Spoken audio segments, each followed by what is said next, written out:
The Los Angeles Chargers finished the 2022 NFL season with a 10-7 record and made the playoffs for the first time since the 2018 season, and for the first time under franchise quarterback Justin Herbert. They got eliminated from the playoffs in one of the most embarrassing ways possible. After leading 27-7 at halftime, the Chargers gave up 24 unanswered points to Trevor Lawrence and the Jaguars to send themselves home in one of the biggest comebacks since Super Bowl 51. But Brandon Stanley and the rest of the team will be even hungrier to come back and get after winning again this year. From locking in Justin Herbert as their starter quarterback for the next several years to adding weapons around him to help them win again now, the LA Chargers are going to be a dangerous team in 2023. The greatest move of the Chargers offseason was showing their commitment to Justin Herbert as their franchise quarterback for the next 5 seasons. Justin Herbert and the LA Chargers agreed to terms on a 5-year, $262.5 million deal, in a deal that tops both the Lamar Jackson and Jalen Hurts extensions awarded earlier this offseason. Herbert is the first QB from the top 10 of the 2020 draft class to earn an extension, as he got one before both Joe Burrow and Tua Tagovailoa. Justin Herbert absolutely earned his extension after taking over in Week 2 of the 2020 season.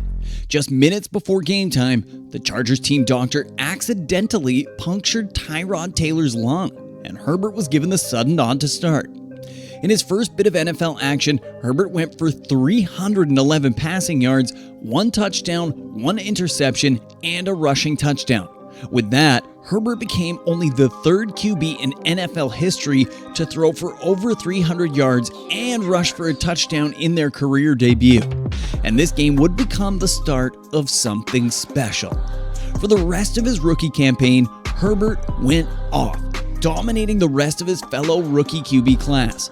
His first dominant game was a few weeks later, where he threw for 3 touchdowns and a completion rate of 80%, which is crazy as a rookie. He topped that performance the following week on national TV, where he tossed 4 touchdowns in a loss to the Saints.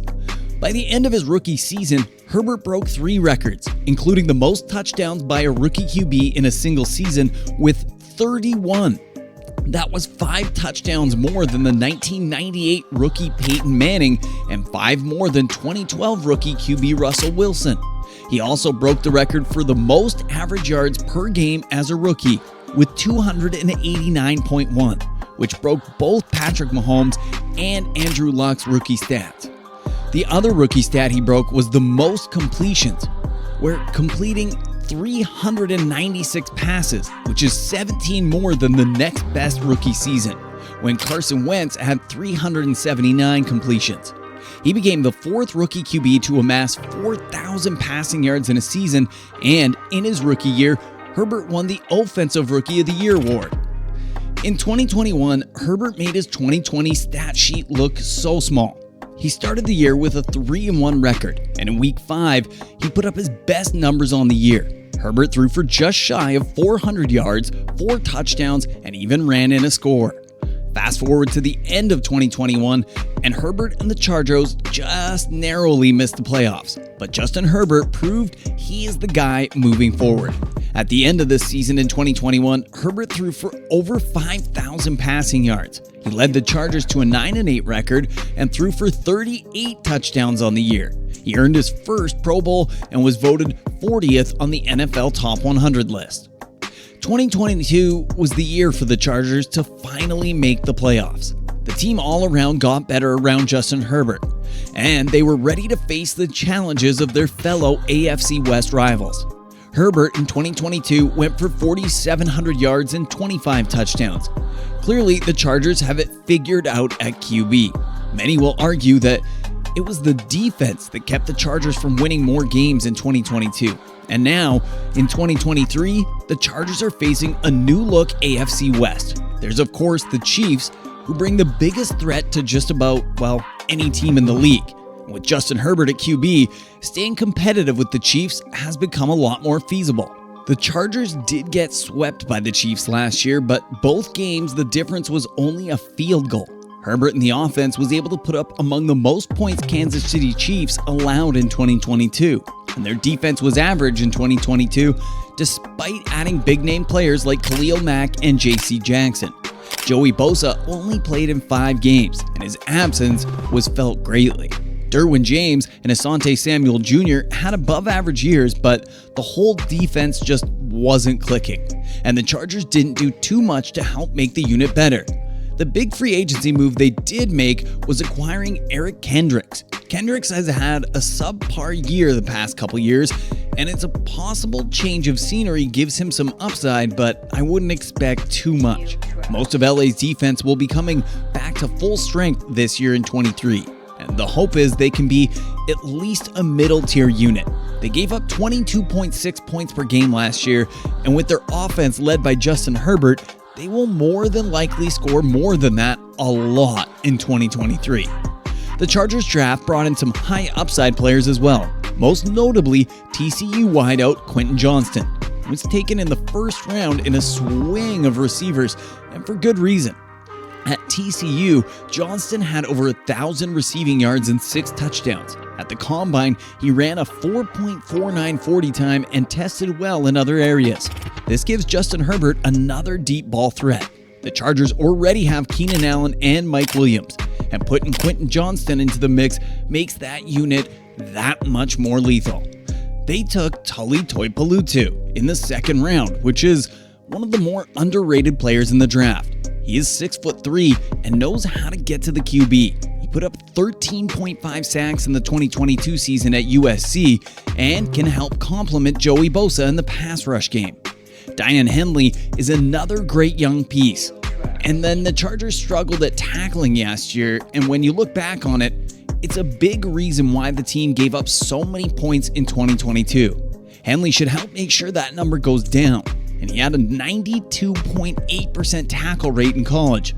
It helps that his arms are 33 inches long, and when you watch the film, he does a great job at cornering runners. Sure, these are all still rookies, but prepare for them to fill some much-needed voids in 2023 for the Chargers. And the offensive line ranks in the better half of teams in the league, not necessarily top 10, but still productive. Herbert is a big deep ball passer and ranks among the top QBs at doing so, and that's due to very largely in part to his patience and his ability to do so behind his offensive line. Herbert averaged 2.5 seconds between the snap and the throw last year, but on deep ball throws, that number rose. His line is led by Corey Lindsey, who blocked for Aaron Rodgers for 7 seasons. And don't forget Rashawn Slater, who has been an absolute stud. He earned a Pro Bowl honor as a rookie, and although that doesn't mean much anymore, it's still impressive. Give props to the line, because without them, we likely wouldn't have seen as much from Justin Herbert as we got to in the last few years. The Chargers have a top 5 QB leading the way through 2029, and fans of the Chargers should have lots of optimism about their team's future. Giving him Quentin Johnston will be fun, and beefing up the defense through the draft should translate to some more success in 2023. While the team isn't perfect, they are a high-powered group and always find themselves close in games. They only lost by more than 1 score once in 2022. Joe Lombardi wasn't the best for Justin Herbert either, but it could have been a lot worse. Either way, the Chargers got an upgrade at offensive coordinator in Kellen Moore. And while there will be hiccups between any coaching change, it won't change Herbert's play on the field. That's just how good he is. Without him, this video wouldn't be made because, well, the Chargers wouldn't have had their long-term answer at QB. It's very possible that Herbert went to Miami and Tua to LA, and just think about how different the NFL would be if that were the case. LA's schedule ranks 12th in strength of schedule, and 6 of their 17 opponents made the playoffs in 2022.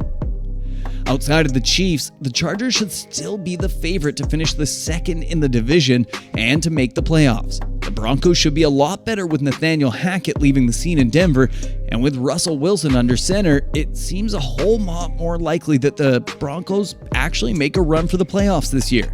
The Chargers should be able to shut down any threat the Broncos bring though, as the offense is going to be just that powerful. It won't be as easy, but still very manageable. The The Raiders should be an easy walk in the park after their tumultuous 2022 season end. Overall, the LA Chargers are among one of the best teams opposing defensive coordinators will have to game plan. Quite a bit. Overall, the LA Chargers are among one of the teams opposing defensive coordinators will have to game plan quite a bit for, as Justin Herbert makes that much of a presence. They're more hungry than ever to go out and prove themselves again this year, and making it back to the playoffs should be just one of their many lofty goals in the 2023 season. If you enjoyed this video, don't forget to support us by liking and subscribing. Your support helps us grow more than you know, and it only takes a second of your time to do so. That's all for this one, and we'll see you next time here on End Zone Football.